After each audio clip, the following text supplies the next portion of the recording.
The advice and opinions expressed by the host of Autism Live and her guests are meant solely as suggestion and should not be in any way construed as child-specific advice. The Center for Autism and Related Disorders advises working with a board-certified behavior analyst who has experience with autism before starting any intensive behavioral intervention. Any choices you make in determining your child's treatment are completely at your own discretion.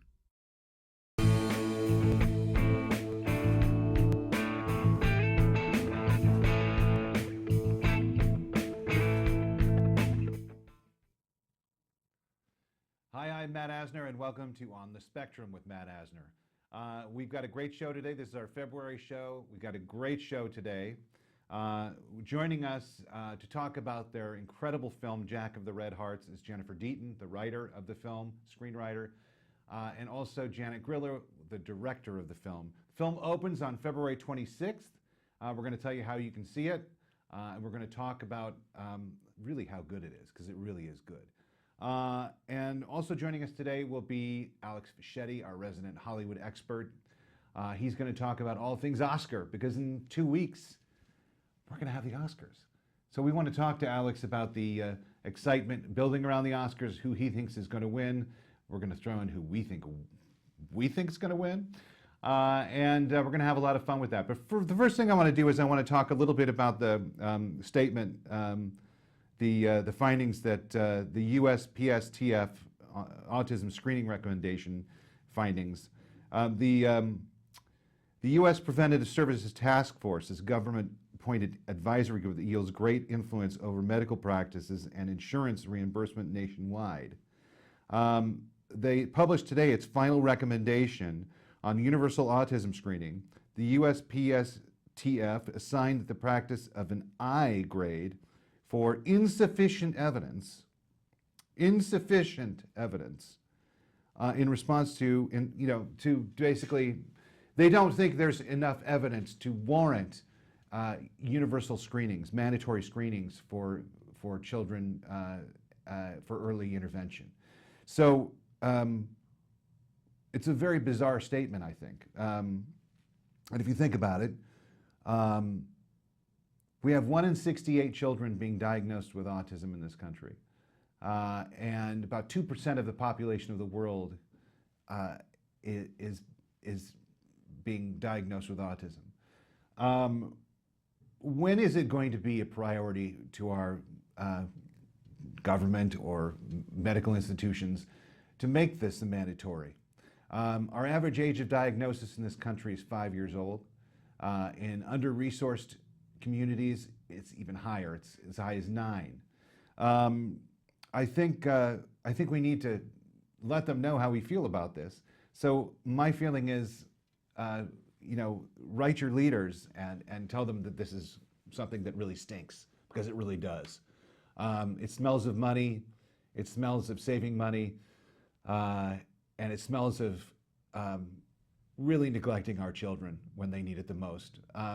It's scientifically proven that early intervention is going to produce a better life for the individual who's on the spectrum. The earlier we start therapies, the better these kids are going to be. So for them to come out with a finding that says there's insufficient evidence to warrant early screenings by doctors, I say, where do you get your facts? And I really want to know where they get their facts, because they certainly don't get them from the scientific community. I am embarrassed for my community, and I think they should be embarrassed by those findings. All right, we are going to take a little break, and we're going to come back with Jennifer Deaton, Nava Paskowitz, and Janet Grillo. And we'll be right back. This is On the Spectrum. We'll be right back.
Hi, welcome back to On the Spectrum. I'm Matt Asner, and I'm joined by my beautiful wife, Nava Paskowitz-Asner. Hello. Hello, Matt. How are you? Thanks for having me. It's important to have you here. And joining me live in studio is Jennifer Deaton. Hello. Hello. Screenwriter for Jack of the Red Hearts. And joining us via Skype, modern technology at its best, is Janet Grillo. Hello, Janet. Hi, how you doing, Matt? Janet is the director of the film. And once again, this film, Jack of the Red Hearts, it opens on February 26th. Look at your local theaters, AMC theaters, if I'm not mistaken, AMC theaters, to find a theater near you, an AMC theater near you that is showing Jack of the Red Hearts. We're going to talk a lot about this right now. Okay, so I'm a big fan of Janet Grillo. Janet, you've directed some great films. You've been involved in some great films. First of all, let's talk about Autism the Musical. One of the first projects I saw when I found out my child had autism. And very, very hard-hitting film. Very, it's a film that I looked at and I thought, oh no. Because you really dealt with what was going on inside the family in a very subtle, understated way. And so... And we just resaw it recently. And we just resaw it recently. And now that I'm 7 years in or 8 years in as an autism parent, it was, I think, a much better watch for me in terms of my mental state, Sure. Now. Yeah. But also Fly Away was another film that Janet did about 4 years ago, 3 years ago? Yeah. 5 years ago. 5 years ago. That's right, because I Yeah. had you on Autism America, I Exactly. remember. And great film about a severely affected young lady who is basically the mom is trying to find a home, she's resisting putting her child into A therapeutic residential a facility. therapeutic residential community. Yeah. It's really the story of a parent grappling with her severely impacted child's adult future and having to confront what is going to sustain her child as well as herself and making some tough choices, and that's something that we can all relate to. So just to jump in and clarify that Autism, the musical, is a documentary. Right. Fly Away is a narrative fiction feature that I wrote and directed. And Jack of the Red Hearts, that we're here to talk about today, is also a narrative fiction film. So Jack of the Red Hearts is not a doc. It's not a documentary. It's a fiction feature. It's an independent film that's going to be opening in AMC theaters. And it stars the wonderful Famke Janssen, that some of our audience might know from the series Taken and X-Men. She also has a recurring role on How to Get Away with Murder. Let's not forget that the great character she played in the James Bond film. Oh, and right, exactly, not to forget that. And That's and when you Anna were- Sophia Yeah. Robb. Right, Anna Sophia Robb, who many of our audience would know from Soul Surfer and the Carrie Diaries and The Road to Terabithia. And what's really remarkable, this is really Anna Sophia's first adult role. And in many ways, this is a coming-of-age movie about her character, who is an 18-year-old street kid. She has aged out of foster care. She gets in trouble with her probation officer, and she's got to lay low for a while. So she manipulates the mother, the desperate mother of a child with severe autism, played by Famke Janssen, into hiring her as a live-in caregiver companion for her 11-year-old with severe autism, who is played by the remarkable young actress Taylor Richardson. So once in, this character, Jack, played by Anna Sophia Robb, thinks that she'll be there a couple of weeks, make a couple bucks, get out, and much to her surprise, she has a positive impact on this little girl. Meanwhile, the family's having a big positive impact on her, forcing the character Jack to confront who is she really, who does she want to be, who does she want to become. So it's sort of a coming-of-age story for her. And that's important because this is a film that, well, for sure, it authentically dramatizes autism, loving a child with autism, raising a child with autism, the impact on the marriage, on the family, in a very authentic, real way. This is also a story that's broader than that, whereas my past two movies, Autism the Musical, the documentary, and Fly Away, the narrative fiction film, were much more front and center about autism. This has autism as the circumstance that these characters are grappling with. Right. But it's really a story about love. It's a story about parenting. It's about the challenge love gives us, how it can rise us up past ourselves to our better selves.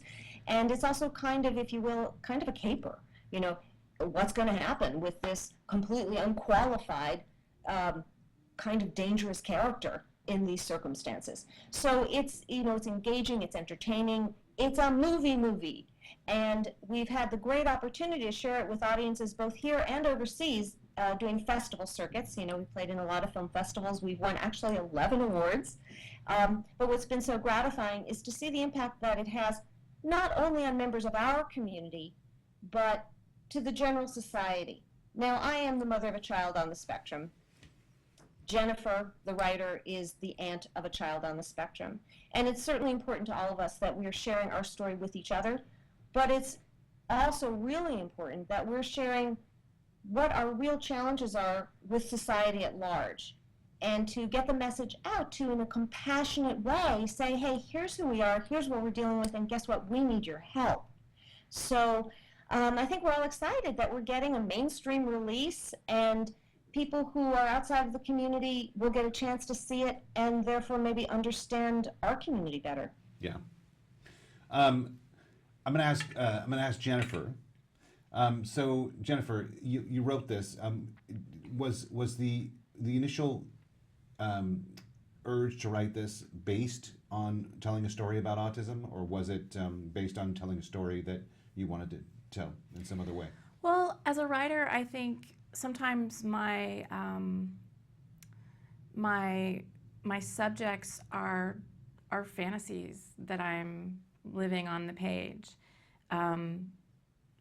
A way to work through things that I'm experiencing in life or witnessing in life. And the little girl in the film is inspired by my niece, mm-hmm. who is now 17 years old. I don't remember exactly the year that she was diagnosed, but she is pretty severely impacted by autism. And I was at home, my family's in Georgia, and I was at home helping babysit, and I just was exhausted and frustrated by the amount of repetition that simple tasks required.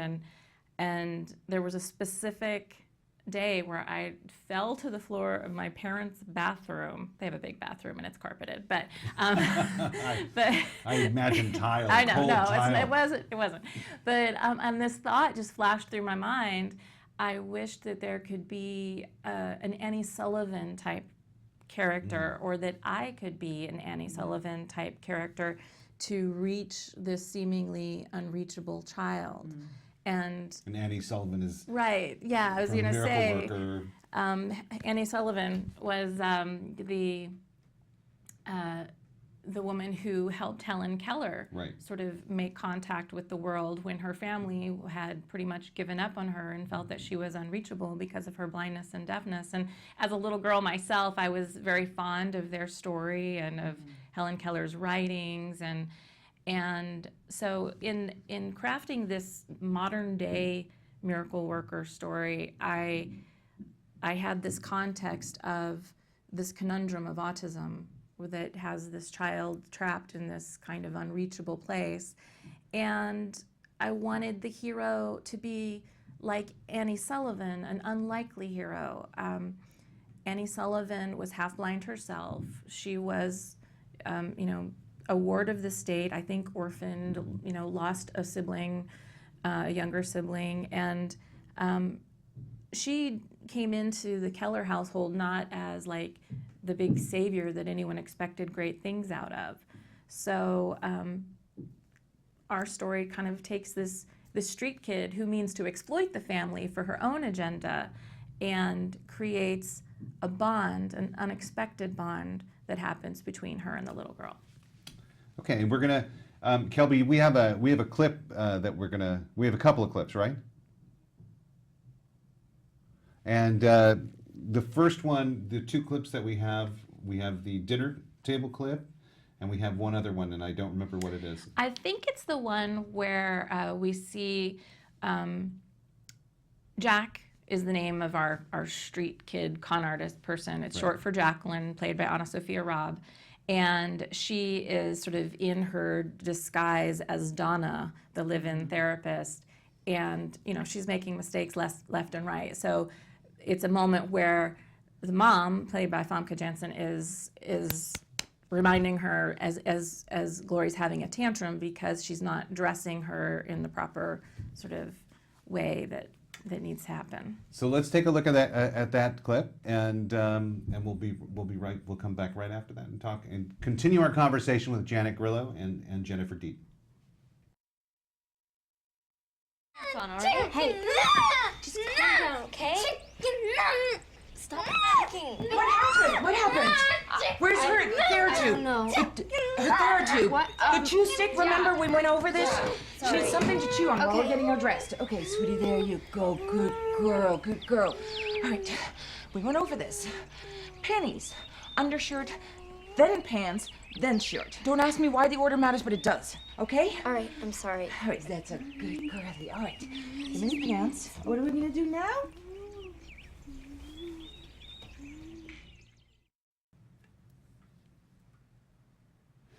So now, I as a dad and a mom here, I mean, we can appreciate the kind of frustration about getting things done and getting them done correctly, and I thought that scene was really played out very well. Janet, can you? What I want to ask you is, when you read this script, what were your feelings about it? Did you immediately react to it in a positive way and say, I have to make this film? Yeah, I got the script through a friend of a friend who had had a chance meeting with Lucy, the producer, and neither Lucy nor Jennifer had made a movie together before. This is the first piece of material that that Jen's written that's been actually produced. So, I read this with very low expectation, and as Jen will attest, because she's also, has been a script reader for Motion Picture Studios, 99.9% of the material out there is really bad. So I just was like, all right, let me see what this is. And I was just knocked out. It's just so good. And my first thought is, whoever wrote this knows. This is coming from within the community. There's too much authenticity. There's too much detail. It just is too real. This cannot have been a borrowed experience. And so the first thing that I asked Jen when we got on the phone to talk was, how do you know? And then she told me the story that she just recounted here. And I was very drawn to it for obvious reasons. I mean, first of all, it's a really strong piece of material. It's a really good piece of writing. The characters are three-dimensional, and they have compelling, clear goals that are at odds with each other, and we care about them. We feel their humanity. And as a filmmaker, that's what I'm interested in pursuing first and foremost is, what does it take to get through the day? What is it that makes us human? It's really tough to be a person and to have integrity and make choices and figure out what's right for you versus what's wrong for the other, no matter who you are. Right. And when you have a child with these kinds of challenges, all of those questions are like on steroids, And so, clearly I felt like I had a lot to bring to the story. I think that as a director, as a filmmaker, you ask yourself, first of all, is this a good story to tell? Is this a quality piece of work? Does it have strong characters? And then you ask, is this something that I should tell? Do I have something to contribute to this? And clearly I did. This is my experience as well. And so then Jen and I started to work together, and we developed it. And I feel like my biggest contribution to the material, to the screenplay, was the role of Kay, which of course for me was the entry point, Kay being the mother. Right. That's something that I firsthand understood and knew. And also, it felt to me that the central relationship really had to be between the character of Jack, played by Anna Sophia Robb, and the character of Kay, the mother, played by Famke. That's really where the rubber met the road. Yeah. Is how these two women come into each other's lives and change each other. Everyone else also. They both grow. They both grow. Everybody in the script grows. But it's this particular relationship that has the most intensity and traction. And so that's where we did our work, was developing that and developing the aspects of the marriage and the conflicts and sort of bringing that up. It was all in the script, but we just sort of brought it forward more and developed it more. And then, of course, when you have the opportunity to work with brilliant actors, which we certainly did, they bring so much to it. Yeah. And so then the whole thing grows that much more, and all the characters become that much more developed and rich, and the moments become more dimensional. And it is, and the film is, I mean, it really is so well done. I mean, each character is so well developed and played so well. And I'll mention the brother Israel, who really, I think, just did an incredible job, both as the sibling of someone on the spectrum. The complexities of that, of living with someone with a brother or sister on the spectrum. And also, as a young man, and who has this attractive young woman coming into his house, it was a big mystery to him, and it's just a great, and that's what I loved about the film. For me, the film was so much more than a film about autism. It was a film about life and growth, and like you said, and I thought the dynamic between the husband and wife too. Fantastic.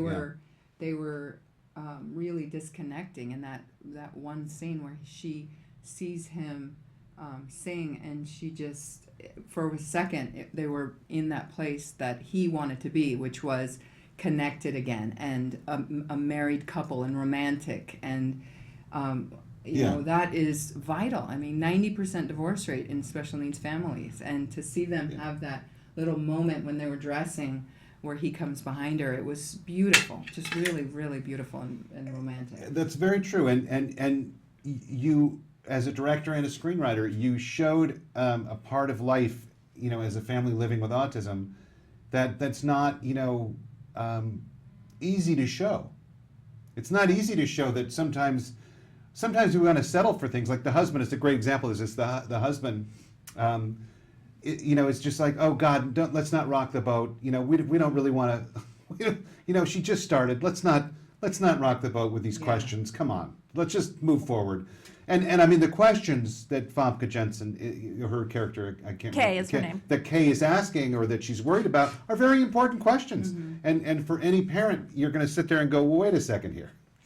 and I thought it was very well played, because you could understand those choices in life that are being made. But Kay herself was, maybe she saw, and Jennifer and I were talking about that, maybe she saw, she had a question mark about this little girl who was, but she herself was so desperate for a little independence, as any of us, when we're with our special needs child all day, she was desperate for a little independence, and maybe she overlooked what was so obvious to, we can sit there and judge and say, oh, as a parent, I would instantly know that little girl wasn't an ABA therapist. But when you're in that, when you're in that mode and you're so desperate for some little piece of respite. And we're all guilty of that. Of course. Everyone's guilty. Especially when there's a time crunch and you could lose an opportunity if you don't seize it. Janet? Yeah, I was just going to say that there's been so much research done on con artists and pulling of cons, and the fact is that with predator and prey, it's a collaboration. Yeah. And that the predator smells exactly what the prey needs and wants to hear. And so if you're desperate and you have a huge gaping wound and need, and somebody comes and says, here, I will have the balm for that wound, you don't ask too many questions. And certainly we are a very vulnerable community. I think that's one of the reasons that we've been so vulnerable to charlatans. And certainly 10 years ago, more than now, because there's more research and more bona fide therapy. But when my son was younger, there was, the cure. There was the magic treatment that was going to cure him. And we were all so desperate that, we were victims to all of this stuff because we want help. And it actually happens that I did, when my son was younger, have a babysitter. She wasn't living, but she spent a lot of time with our family and with our son. I got very close to her. I treated her like a daughter, and she was calming me. Wow. This was totally coincidental. But she was calming me. She was stealing money from us. She gave a whole story about her personal life, her ethnicity, her backstory that was a total lie. But again, she was coming in and she was making things better. And you don't want to believe it. Well, it took a long time because I didn't, of course, in retrospect, there were so many red flags. Right. But I overlooked them because she was helping. Of course. And I needed help. Of course.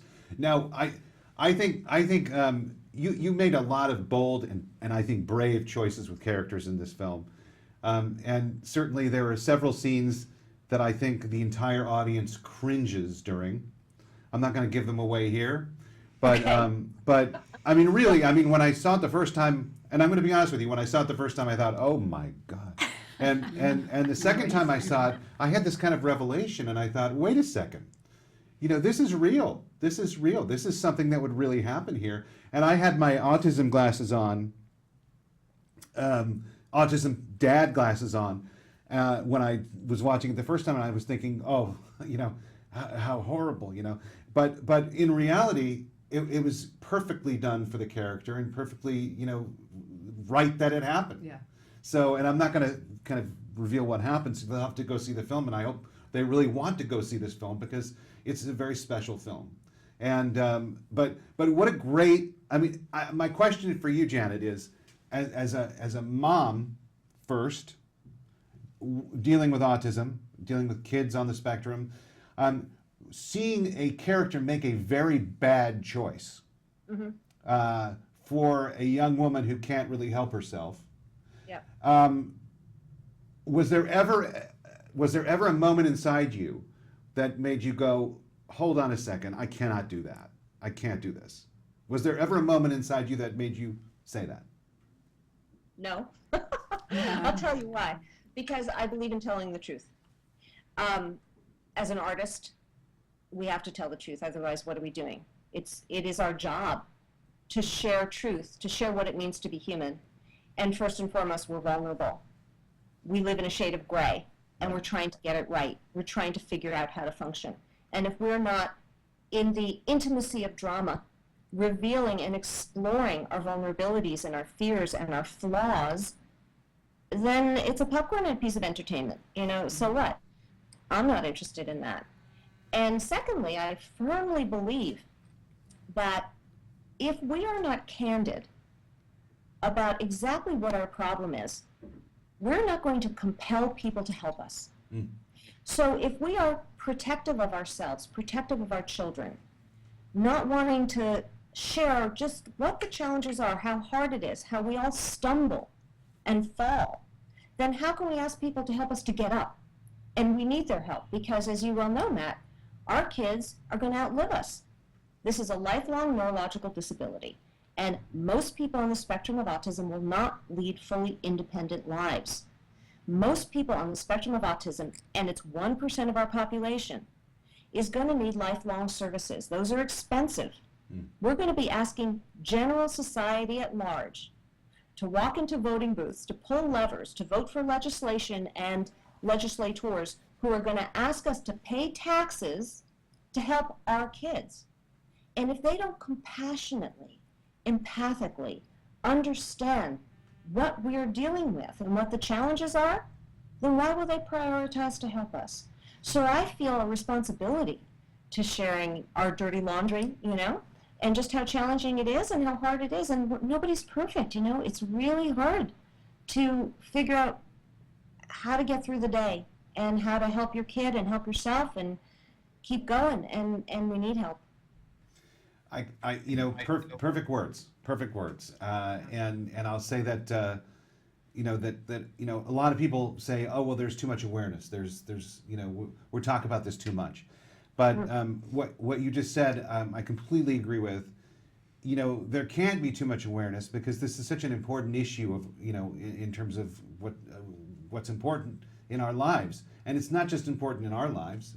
You know, all of us here on camera right now are connected in some way to autism, but it's important for society at large, because 1 in 68, you know, is a huge number, and it's, you know, new numbers are going to be released in March from the CDC, and I'm sure you're going to see it edge closer to 1 in 50, which is you know, the part of their research that came out a couple of months ago, which puts the number at about 1 in 50, and it is going to get closer to 1 in 50.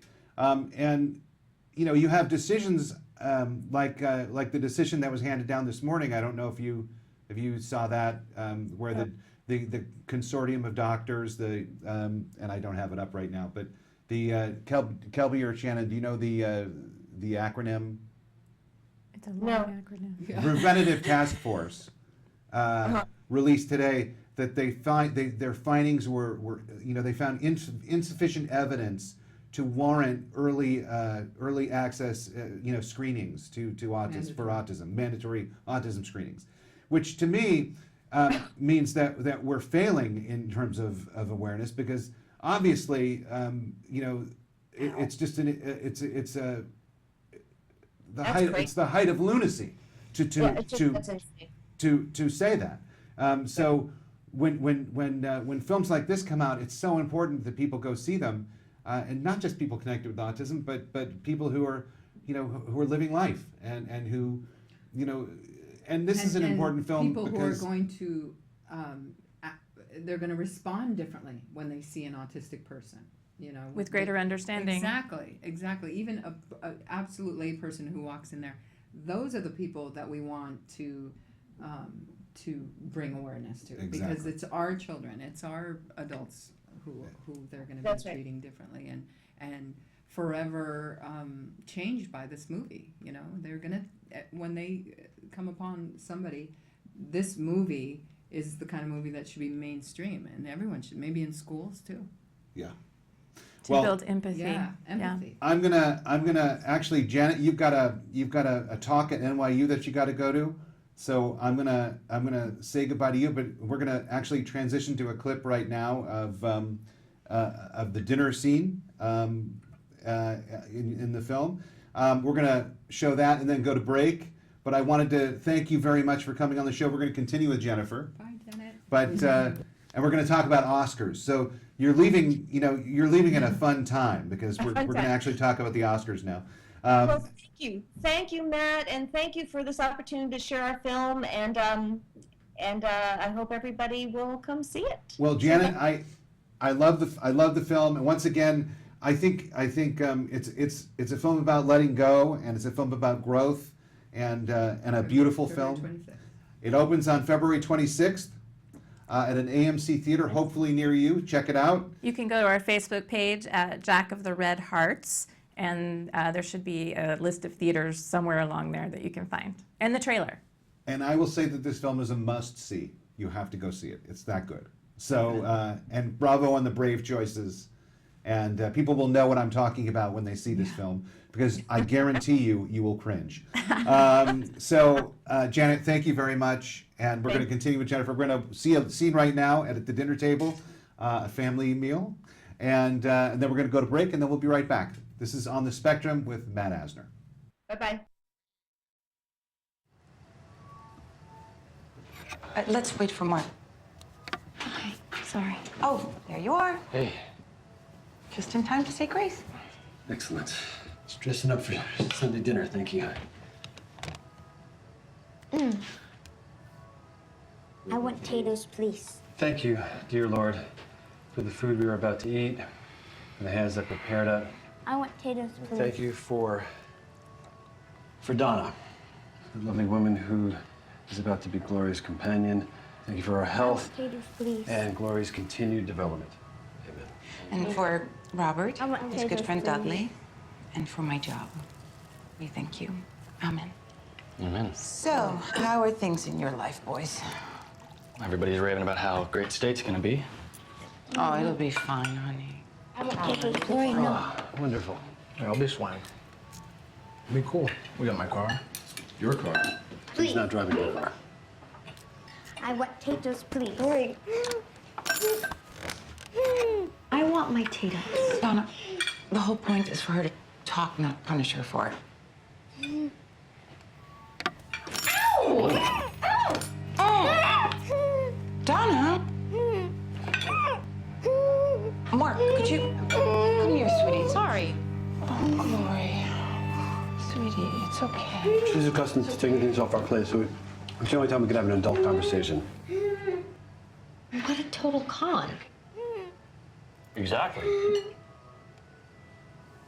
I mean, Your compliance only reinforces her manipulation, Kay. That's all. This is exactly what I've been saying for years. Oh, now suddenly everyone is an expert when I'm the one who's... No, I mean, she has a point, does she not? Come on, sweetie, let's go to the kitchen. We're having dinner. I don't understand. Nice work, Dad. Excuse me? I was agreeing with you. No, you were agreeing with her. I'm sorry, Donna. It's okay. I'll eat in the living room. Thank you. But you'll do everything the same. Just with Donna, okay? Who's been friends with other girls like you. And Mommy will be home by 6, so... everything's gonna be fine. I mean, you gotta give them a taste of their own medicine, right? Well, maybe you should study the natives a little while before you try and evangelize them.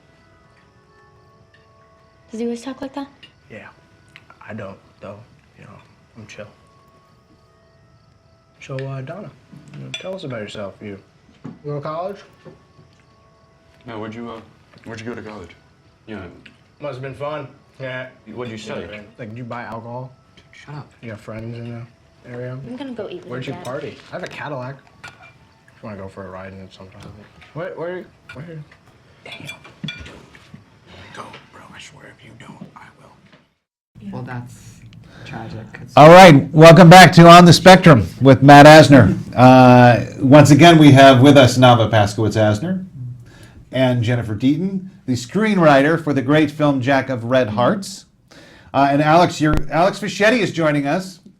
Hi there, how you doing? Alex Fischetti is a young man in Connecticut.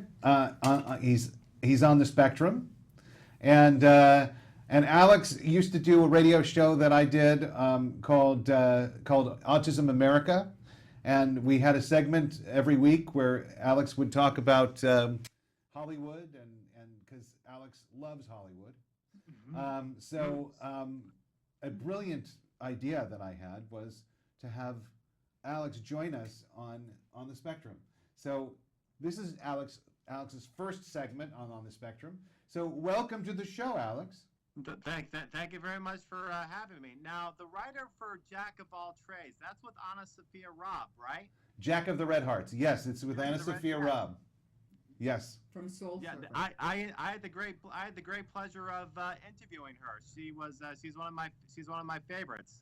Oh, you know what? I'm connecting the dots here because I remember on Facebook when you did do that, and Alex knows Anna Sophia Robb. He actually interviewed her. Oh, that's fantastic. Before, yeah, that was because she played Bethany Hamilton. Soul Surfer. Yeah, that's right. And you're a big fan of Bethany Hamilton.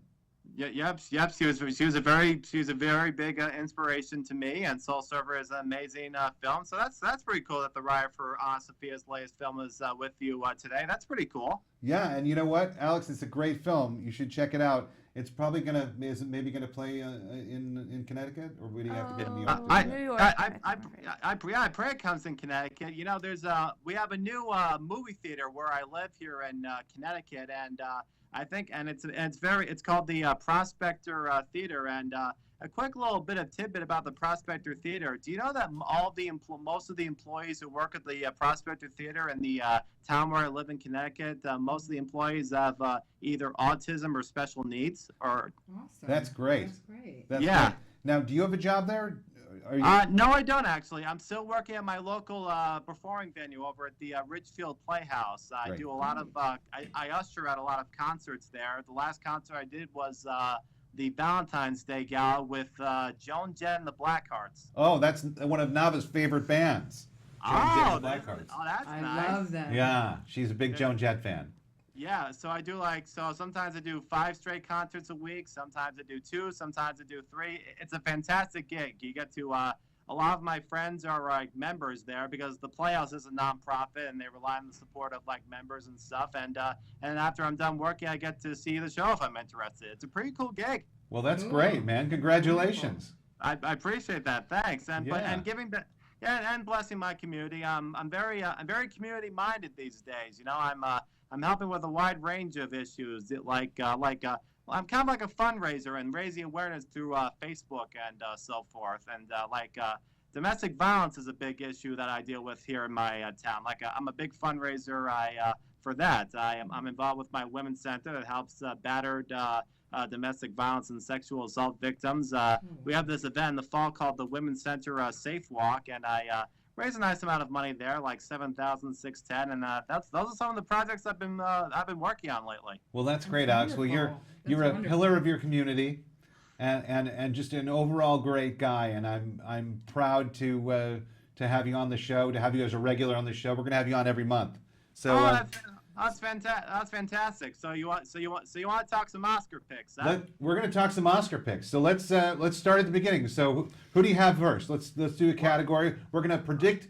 Alex Fischetti is going to predict who wins the Oscars right here, and we're going to have a round table on what we think of that. So Alex, first category. First category would be director Alejandro González Iñárritu, who won last year for Birdman. He won the Directors Guild Award this year. It looks like he could go for the second consecutive year in a row. I don't think that's ever happened in a Best Director race before. And that would be for The Revenant. The Revenant. That's so. I think given that most Directors Guild winners get the Best Director Oscar, I think he's got a pretty big chance. And now I would agree with that. Yeah. What do you think is his biggest competition? Oh gosh, I think probably Adam McKay for the Big Short, which is the big and or the movie with with Mark Ruffalo based on the Boston Spotlight. Catholics. Yeah, those three. Yeah, those are. But definitely The Revenant has got the biggest shot as in the Best Director category. Okay, so Alex thinks Alejandro is gonna win. I agree. For The Revenant, Yeah. are you The Revenant? For the director. For the director? Yeah. Director? It's amazing. Yeah. Revenant? Director. Okay, so I think we're universal in our agreement with you. The Revenant will win Best Director.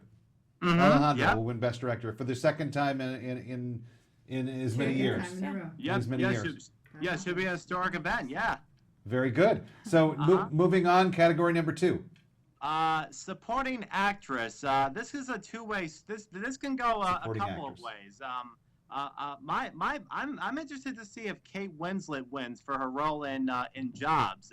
She won the British Academy Award for supporting actress, and she also won the Golden Globe. But there was also this actress from The Danish Girl with I forget. It's a Swedish name.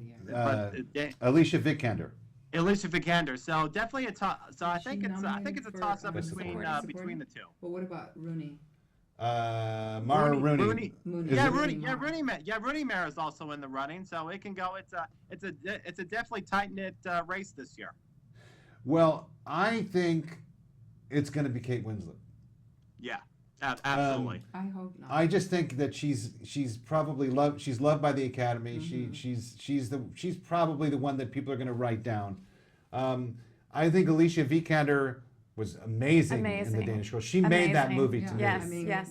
It was her film. She's The Danish Girl. It was her film. Yeah, amazing. And I mean, Eddie Redmayne was great, but I mean, she really takes you. And I think that, so I think maybe the biggest competition there would be her. I think Alicia Vikander. However, I will say this. I think that a dark horse that could be sneaking in would be Jennifer Jason Leigh. What? Just because I think what she goes through in that film, in The Hateful Eight, what she goes through in that film was gut-wrenching and just horrendous. And I think if people want to be a little more adventurous with that category, they could give her the Oscar. Never. But I think you're probably right. It'll probably go to Kate Winslet. I hope Alicia wins.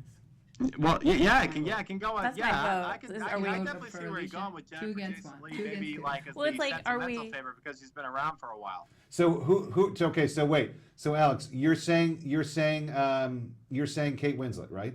I'm predicting Kate Winslet to win Best Supporting Actress. Okay, Jennifer? Well, see, what we're just clarifying, we're doing more of the Vegas, trying to guess the Right. winner, not necessarily how Who we we want. personally Yes, would vote exactly. like Right. we would want. Exactly. I would really want Alicia Vikander. Right. You would want Alicia Vikander. Yes. You're not going to go out all the way on a ledge and say she's going to win. I I'm wish she willing to would. go on that ledge. I wish she Okay. would. Nava's going on that I'm ledge. going on the ledge. Alicia Vikander. So we have two Alicia Vikanders. We have one Kate Winslet. And you know what? I'm going to go with the odds, and I'm going to say Kate Winslet. But don't be surprised if Jennifer Jason Leigh takes that award. That would be So, a travesty. okay, next, Best Supporting Actor. From all I've heard, I think it's definitely a shoe and not too much competition. Sylvester Stallone winning for Creed, which would be awesome if he wins that category. Definitely a sentimental favorite right there. So you think Stallone has it lock, stock, and two smoking barrels? Absolutely, yes. Although a dark horse, and I would also be happy if he happened to manage to get a couple of votes and win the Oscar. Maybe Christian Bale. Christian Bale Christian Bale. for Yeah. The Big Short. For the Big Short. His portrayal of And, man with, By the way, on his the portrayal spectrum. of yeah, exactly, Nava. His sure. portrayal of a man on the spectrum. That's right. So you're saying Stallone. For Yes. sure, they're going to give it to Stallone. Nava says Stallone. I Jennifer. don't remember who are all the people in So the who? category. It's Sylvester Stallone, Christian Bale. Who else? Is Mark Ruffalo gosh. for supporting? Yeah. Mark Ruffalo. Mark Ruffalo. Gosh sake. There are some good ones, but. Oh, I know who it is. It's the other guy in. It's the other guy in The Big Short. The funny guy, Steve Carell. I think he got a Golden Globe think nomination. I don't know if it was an Oscar I nomination. think he did get an Oscar. Yeah, I'm nomination. pretty sure it's Oh. Steve Carell. So and Tom Hardy. Oh. Yeah, Wait a Tom minute. Hardy, yeah. Hold on a second. Wait a minute. Oh, Tom. Hold for the boat. Wait, Yeah. that was the supporting drooling. actor? Wait, I'm drooling Wait, that on was that. that Nava was a loves supporting Tom actor? Hardy. Shoot, I was drooling. So he got nominated for supporting? Yeah. I think for- so. Tom for Hardy that? is supporting. Yeah. Oh, for The Revenant. For The Revenant. So you're saying Stallone. Yes. I think Jennifer? they're going to give it to Stallone. Nava thinks Stallone. Well, prefer I'm not a good, I don't commit to the bet. I just talk about what I like. I have to say, when I was watching Spotlight, Mark Ruffalo's performance Yeah. gave me a visceral reaction. I agree. That's all I'll say. And what is this? Nothing. I will say this. I think it's going to go to Stallone. I don't think there's any contest. Yeah. Did you predict that I would say that? No. Oh, okay. I think it's gonna. I think it's gonna go to Stallone. Yeah. He deserves it after all that he's put in. They're gonna reward him. I Yeah. think it's a. Without question, yeah. And you know what? He gave a great performance in that wonderful. film. It was And wonderful. I would say from what I've heard, I think Tom Hardy gave probably the best performance in that category for the year. But I think so many people had trouble understanding him that I think that could be an issue. So I'm going with Stallone. So we have a Ruffalo. Yeah, I don't expect to and win, but three I still Stallones. stand by my vote. And 3 Stallones. Okay, so let's move on to the actor categories. Okay, so best best actor. Everybody who's on this planet is predicting Leonardo DiCaprio is finally going to win. Yeah. For the relevant. There's Leonardo it'll be he's definitely going to win, and so it's if he doesn't win, there's going to be even there's going to be such an uproar because the poor guy he's such a good actor. He keeps on getting nominated, but he's never won anything yet. So who else is in that category? Let's see. Oh goodness gracious Rayman, me! It's Rayman. a tight. Eddie Redmayne. Rayman. Eddie Redmayne is in it, Redmayne. and who who else? I was kind of disappointed that Will Smith didn't get a nomination this year because as the doctor who discovers that how bad concussions are for the NFL, I thought he gave a good performance there. But so Leonardo DiCaprio, Eddie Redmayne as other nominees. Matt Damon for The Martian's another nominee. Matt He could be a Damon. dark horse. Could be a dark horse. I Yeah, don't think. possibly. I don't think. I'm going to say. I agree with you. I think if Leonardo DiCaprio doesn't get that award, I will be shocked. It will be a mouth open But moment, there've been jaw dropping There've moment. been some shocking. I mean, There have, but I can't imagine them not giving that award to him. When you think about how much, I'll say, acting he did without being able to speak. Yeah. I mean, it was an For amazing. a lot of it, yeah. It was an unbelievable role, and he did an incredible job. Actress.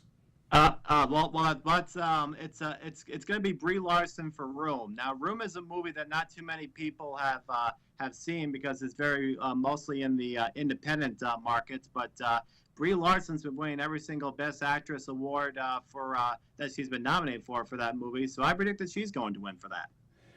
So he predicts Brie Larson for Room. I think there's also who else is in that? Kate Blanchett for Carol. Perfection.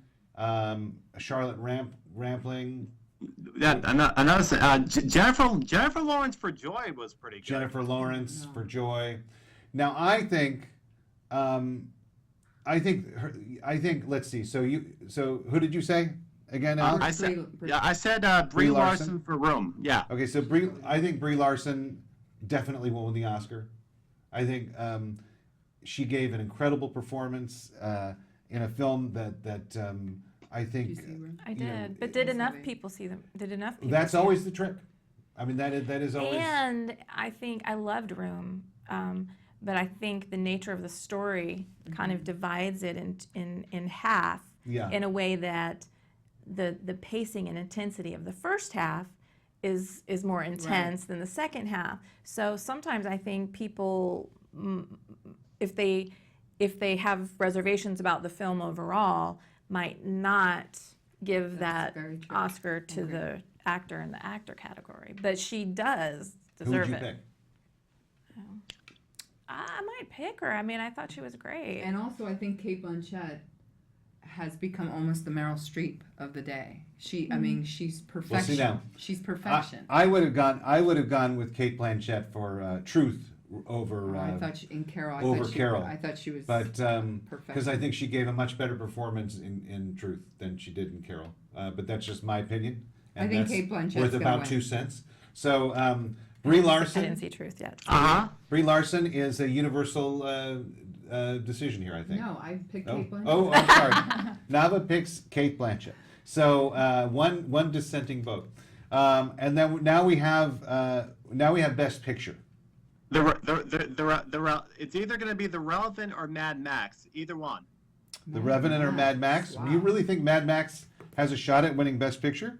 Everybody's raving about it for some. It's interesting because it's a remake of a classic film that everyone is saying is one of the greatest films that have been released these past few years. So there's got to be something to be said about that. Well, I thought it was a great film. I thought Mad Max was a great film, and it's got Nava's favorite actor Tom Hardy in it. He's holding up the Tom Hardy note again. Every time he's mentioned. So, but I think it's going to be The Revenant. I think it's a little. I don't know. I don't. Gnarly for a Best Picture. It is pretty gnarly for Best Picture. I think. I don't think. I don't know. I don't know. It's a great film, but Well, and sometimes Best Picture choice tends to go to something that has some kind of elevated thematic thing going on, and I regret to admit I haven't. Best Director too, like whoever the Best Director is, usually the Best Picture wins. Sometimes. Well, I will say this. I think it could be The Revenant, which is kind of the consensus here. But I will say that I'm going to go with a different film. I'm going to go. I'm going to go with The Big Short. Okay. Which I think was the best film of the year. Yeah, it was brilliant, and it's about something really relevant right now, and it took a very unexpected approach to that subject matter by being so darn funny. Yeah. Which is not easy. And they took a difficult book, made it, into a, it was, I really think they did a great job. And so Adam many McKay did a great characters. So everyone was brilliant. Yeah. Not just. So I'll say I think it's going to be The Big Short, and I'll probably be wrong. I'm probably wrong. It's probably The Revenant, but I think I didn't like The Revenant as much as The Big Short. I thought Carol should win Best Picture. I loved Carol, but I think The Revenant has this incredibly high level of difficulty. Like if we're judging it like we're judges at a gymnastics meet, the level of difficulty for what they did. It was like The Last of the Mohicans. It reminded me a lot of that, or the Missionary. You know, just such a beautiful music. Ryuichi Sakamoto. Yeah. My favorite. So the last category, I'm just going to do this one for fun. Let's do animated film. Wait a minute, you are not even mentioning screenwriting? Screenwriter. Oh, we have a writer here. What? We have a screenwriter here, and we didn't mention screenwriting. So best original screenplay. Let's do original screenplay. Okay, Alex needs to tell us the best original screenplay. I keep thinking about the adaptation. A lot of the best pitch. When I think about the writing, I think about all the adaptations of the stories. I'm trying to think of original screenplay. Well, adaptation could be the best short. Or The Big Short. Sorry. The Big Short is a good shot of winning best screenplay. You know what's interesting? The Relevant wasn't nominated in any of the writing categories. Yeah. Isn't that interesting? Say it again. The Relevant. Okay. So the best original screenplay is Bridge of Spies. Yeah. Ex Machina. Inside Out. Spotlight. And Straight Outta Compton. Okay, I'm going to for original. I'm going to go with Spotlight. I think that'll be a good pick. Wow, that is an amazing array of films. I'm going to go with. I have to admit, I haven't seen all of the films in this category, but I was impressed by Spotlight. I actually read that script in my day job. I'm a script reader for a movie studio, and I read Spotlight way back when, and it was incredibly well written. I will go with Spotlight. Yeah. But I will have a little asterisk, and I will say that I think Inside Out is a phenomenally written film, and I think very special. Yeah. Very personal to us. So yeah. So I will say every day, like 10 times a day. I will say Spotlight, but with an asterisk, and I'll jump up and down if Inside Out. And I'm going to copy that. And I would imagine everyone here kind of says that Inside Out will win Best Animated Film. Yeah. You know what's interesting about Best Animated Film? There was one glaring omission in that category, and it's a movie that I've seen the most of all the current films that have come out of this year. I was surprised that the Peanuts movie didn't get a nomination. The Peanuts movie, yes, it's not nominated, but Inside Out certainly is. And some of the other great animated films of the year, which of course. Shaun the Sheep. I don't know what. Shaun the Sheep. Is that the Wallace and Gromit? Yeah, Shaun the Sheep. Oh, I love. And then Inside Out deserves it. We'll see. Yeah. All right. Inside Out's got the animated feature cover. Another category I like to just one more category I like to mention. The great composer Ennio Morricone, who did the score for the Hateful Eight, the Quentin Tarantino western. It would be awesome if he gets the Best Original Score Oscar, because as shocking as it is, he's never won an Oscar in that category before. I did not know that. But now it's interesting because he did win the Golden Globe. Yes. So I would say he's probably got that locked up in Ennio Morricone for Hateful Eight. But I would say that I'd love to see Ryuichi Sakamoto get it, and I know Nava would too, because the music in The Revenant was amazing. Haunting, I like the beautiful. Music in Carol too, but they probably weren't nominated. Okay, Alex. Yes. I want to say thank you. I think it was a great Hi, first episode, and it was great having you on. We'll see how you did. Okay, next time our March episode, we're going to go through our little scorecard and see how you did. Okay. Sounds good, buddy. Thanks for having me on today. And we will see you next month. Okay. All right, I'll be in touch. All right, bud. Take care. Take care. Thanks. Jennifer, I want to say thank you to you. Thank you. And once again, it's Jack of the Red Hearts. It's opening on February 26th at an AMC theater, hopefully near you. And Nava, as always, I want to say thank you to you for making my life a wonderful thing, and for being my partner in all this wonderful stuff. Thanks. And it's always nice to have you out by my side. I love being here. All right. And so until next month, when we'll have another great show, This is Matt Asner saying keep the hope alive, and I'll see you next month.